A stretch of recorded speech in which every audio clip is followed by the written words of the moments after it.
హల్లెలూయా.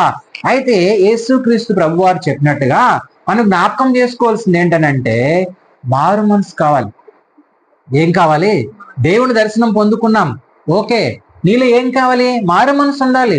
మారు మనసు లేకుండా దేవుని చిత్తము నెరవేర్చలేవు, దేవుని నీతిని నెరవేర్చలేవు. మనము ఈ లోకంలో ఉన్నప్పుడు వేరే దేవునిలోకి వచ్చినప్పుడు వేరేగా ఉండాలి, ప్రత్యేకపరచబడి ఉండాలి. అందుకనే మనము దేవుడు నాకు తోడుగా ఉన్నాడు కదా, నేను ఏం చేసినా పర్వాలేదులే అని అనుకోకూడదు. దేవుడు తోడుగా ఉన్నప్పుడు అయితే ఆయన చిత్తమును నువ్వు జరిగించాలి. హల్లెలూయా. ఆయన చిత్తమును నువ్వు జరిగిస్తే ఖచ్చితంగా ఆయన ఏం చేస్తాడు? నువ్వు వెళ్ళు ప్రతి స్థలములో నిన్ను ఆశీర్వదించి దీవించి ఆయన నిన్ను నడిపిస్తూ ఉంటాడు. నువ్వు వెళ్ళు ప్రతి స్థలంలో నీకు విజయం ఇస్తాడు. ప్రతి స్థలంలో నిన్ను ఆయన నీకు జయ జీవితంనిచ్చి ముందుకు నడిపిస్తాడు. ఎందుకనంటే ఆయన జీవము కలిగిన దేవుడు నీతో మాట్లాడతాడు. ఈరోజు యాకోబుతో మాట్లాడిన దేవుడు ఈరోజు నీతో కూడా మాట్లాడుతూ ఉన్నాడు. ఒకవేళ భయంకరమైన పరిస్థితుల్లో ఉన్నావేమో, దేవుడు అంటూ ఉన్నాడు, నేను నీకు తోడుగా ఉంటాను. హల్లెలూయా. నేను నిన్ను కాపాడుతాను, నేను నిన్ను శత్రువుల దగ్గర నుంచి విడిపిస్తాను, నిన్ను పాపం నుంచి విడిపిస్తాను, ఈ లోకం నుంచి విడిపిస్తాను, నేను నీకు తోడుగా ఉంటాను అంటూ ఉన్నాడు. అందుకే 11వ అధ్యాయం మత్తయి 28లో ప్రయాసపడి భారం సమస్త జనులారా నా యొద్దకు రండి అని అంటూ ఉన్నాడు. ఈరోజు లోకంలో మనం జ్ఞాపకం చేసుకుంటే మనము ఈ లోకంలో ఉండే ప్రయాసతో ఎంతో సంతోషం అనుకుంటూ ఉంటాం. ఆ ప్రయాసలో నుంచి మనము బయటకు వచ్చినామంటే దేవుడు అంటూ ఉన్నాడు, నేను నీకు విశ్రాంతిని ఇస్తానని చెప్తూ ఉన్నాడు. ఆ విశ్రాంతిని పొందుకోవాలనంటే దేవుని దర్శనము నువ్వు పొందుకోవాలి. ఆయనే నిజమైన రక్షకుడని నువ్వు తెలుసుకోవాలి.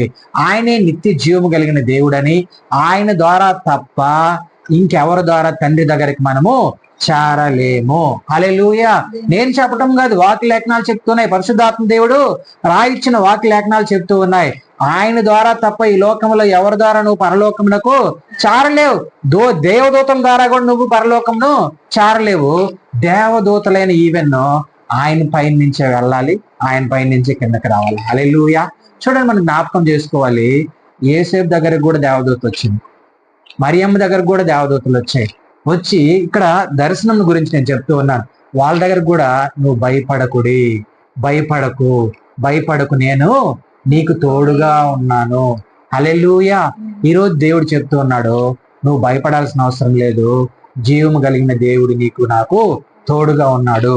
నువ్వు వెళ్ళు ప్రతి స్థలంలో నిన్ను ఏం చేస్తాడు? ఆయన కాపాడుతాడు. ఒకసారి చూడండి, సంఖ్యాకాండం 6:24 అమ్మ. సంఖ్యాకాండము 6వ అధ్యాయము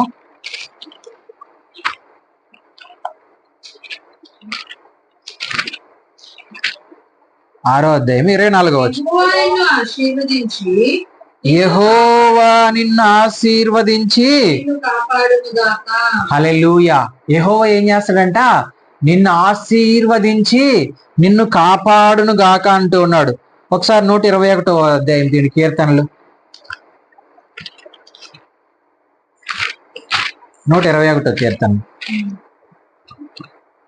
4-5 వచనాలు. ఇశ్రాయేలును కాపాడువాడు కునుకడు నిద్రపోడు. హల్లెలూయా. ఇశ్రాయేలును కాపాడువాడు కునుకడు నిద్రపోడు. యెహోవాయే నిన్ను కాపాడువాడు. నీ కుడి పక్కన యెహోవా నీకు తోడుగా ఉండును, నీకు నీడగా ఉండును. పగలు ఎండ దెబ్బైనను నీకు తగలదు, రాత్రి ఎనిల దెబ్బైనను నీకు తగలదు. హల్లెలూయా. ఎవరు తోడుగా ఉన్నప్పుడు? కీర్తనలు 121వ అధ్యాయము 4వ వచనము 5వ వచనము. ఇజ్రాయేలు కాపాడువాడు ఏం చేయడంట? కొనకడు నిద్రపోడు. ఇప్పుడు యాకోబును చూడండి, యాకోబుకి ఇస్తూ ఉన్నాడు దేవుడు వాగ్దానం ఏంటంటే, నువ్వు వెళ్ళు ప్రతి స్థలములో నేను నిన్ను కాపాడుతానంటూ ఉన్నాడు. ఈరోజు ఒకవేళ నువ్వు ఎక్కడైనా వెళ్ళి జీవించాలనుకుంటూ ఉన్నావు దేవుని కొరకు, దేవుడు చెప్తూ ఉన్నది ఏంటంటే, నిన్ను కాపాడువాడు కొనకడు నిద్రపోడు, ఆయన నీకు తోడుగా ఉన్నాడు. హల్లెలూయా.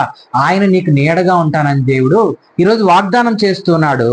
అయితే పగలు ఎండ దెబ్బైనను నీకు తగలనీడు, రాత్రి ఎన్నెల దెబ్బైనా నీకు తగలనీడు. ఏ అపాయము రాకుండా నిన్ను ఆయన కాపాడి ఆయన నీ ప్రాణమును కాపాడును. ఇది మొదలుకొని నిరంతరమైన నీ రాకపోకలేదు ఏం చేస్తాడు? తోడుగా ఉంటానని దేవుడు సెలవిస్తూ ఉన్నాడు. హల్లెలూయా.